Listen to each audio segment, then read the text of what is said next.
नमस्कार, मी मनीषा. नुकतीच संत रोहिदासांची जयंती झाली.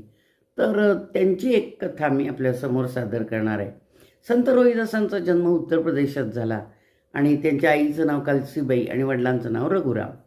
तर ते पांडुरंगाचे निस्सीम भक्त होते. कृष्ण रूपामध्ये ते पांडुरंगाची खूप भक्ती करायचे आणि ते चर्मकार समाजातले असल्यामुळं एक जोडे शिवायचं काम त्यांच्याकडं होतं. तर ते खूप चांगले तयार करायचे, लोक करून घेऊन जायचे. राजाच्या कानावर ही बातमी गेलेली होती. राजाने एकदा ठरवलं, आपण याची परीक्षा बघूया. हे संत पण आहेत, जोडे पण चांगले शिवतात. तर एका रात्रीमध्ये 1000 जोडे मला तयार करून द्यायचे, असा राजानं आदेश दिला. आता राजाचा आदेश नाही कसं म्हणणार. तर त्यांना चिंता पडली की आता हे एका रात्रीत कसे काय तयार होणार. तर त्यांनी खूप शोध घेतला मदतीसाठी, पण त्यांना काही मदतनीस मिळाला नाही. तेवढ्यात एक लहान मुलगा त्यांच्या तिथं आला. लहान म्हणजे असा तरुण आणि लहान याच्यामधला किशोरवयीन. तर तो म्हणाला, काय हो, काय काळजीत पडलेले दिसताय? होय म्हणाले, मला राजाने आदेश दिला 1000 जोडे तयार करायचे एका रात्रीत. तर कसं होणार आहे काम माझ्यातून? तो मुलगा म्हणाला, मी तुम्हाला मदत करतो. कारण ते म्हणाले, मला कोणी मदतनीस मिळालं नाही, मी तुम्हाला मदत करतो. अरे तू काय करणार, तू इतका छोटा?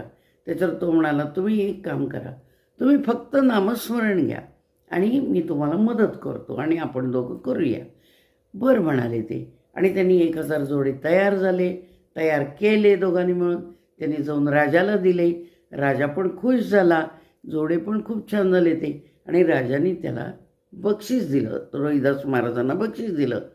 ते म्हणाले, त्या मुलाला आता आपल्याला बक्षीस दिलं पाहिजे.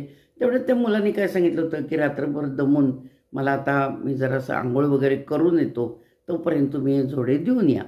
म्हणून ते गेले ते राजाकडं आणि नंतर आले आणि त्यांनी पाहिलं तर तो मुलगाही नाही, कुठंही त्यांना तो सापडला नाही. शेवटी त्यांनी ओळखलं, माझा पांडुरंग येऊन मला मदत करून गेला. काय सांगावं भगवंतांचं. प्रत्येक संताला त्यांनी मदतीला लगेच तयार. भगवंत नेहमी आपल्या निस्सीम भक्तांसाठी मदतीसाठी तयार. जनाबाई असू दे, सखूबाई असू दे, नामदेव असू देत, चोखोबा असू दे, दामाजी पंत असू देत, एकनाथ महाराज असू दे, तिथं तर पाणी भरून गेले. तर असं हे भगवंतांचं रूप आणि असं हे भगवंत आपल्या भक्तांसाठी सतत तयार असतात. म्हणूनच तर अभंग झाला ना की विठू माझा लेकुरवाळा, संगे गोपाळांचा मेळा. विठू माझा लेकुरवाळा.